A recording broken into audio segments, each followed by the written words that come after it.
Okay, this is Angel's Voice Productions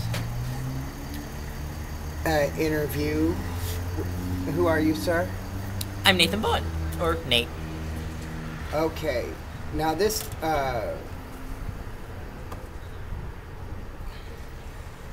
interview is for a documentary of the GLBT people In Enid. in Enid who are actually doing something. Now, you did hear me on that part, right? They are doing something. Okay. What is a typical day like in your life? Let's see. Wake up really early in the morning. Go to work at 4 or 5 in the morning. Get off about 10. Pick up my niece from school at 11. Go to school from 12 to 4. And then in the evening, we have our different meetings and groups and activities. That's a typical day. Okay. Long day. What do you feel is the most important reason to be doing all the work? All that you do. Well, all the work you do. Most important reason? It's important to have a visible community. That's the most important thing. If nothing else, it's visible. People can see that we're there, and there's something to do for the GLBT community here in town. Safe places to go, but visibility. It's about visibility. Okay. What changes have you noticed since you began to do some of the things that you do? Changes. Gotten a little bit more of attention. People have seemed to notice that there is a GLBT community in this town. Really? Yeah, right? You know, really? There are gay people here? Who knew, right? And a lot of people have suddenly come out of the woodwork that, you know, even I didn't know. It was like, oh, more gay people. There's more here than I thought. Who knew? And straight people have noticed, which is always important.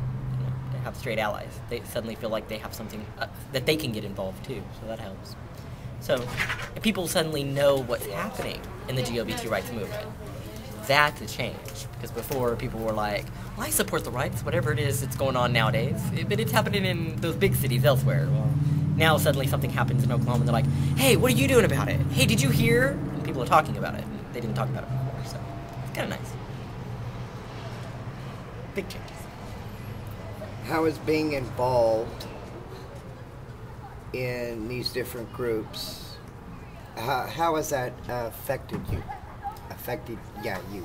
As a person, it's affected me because obviously it keeps me really, really busy and really, really tired sometimes.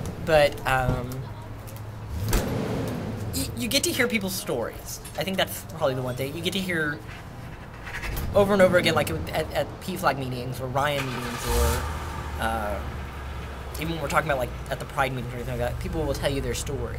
And you get to hear kind of what they've been through. And you can't not be affected by people's stories. I mean, you know. And sure. That affects you. And it kind of opens your eyes and goes, oh, hey, yeah, we should probably talk about that, you know, or, oh, yeah, we should probably do something about that. It's nice. It's nice. But otherwise, yeah, busy and tired. Busy and tired. Oh, I believe that one. What do you hope to accomplish? Right now, it's just to get the groups to survive and make it through and get people involved. Ultimately, it's to have a visible community here. Probably the people that have affected my opinions the most about this are the young people who come out while they're still in high school, and then they suddenly feel like there's nothing there.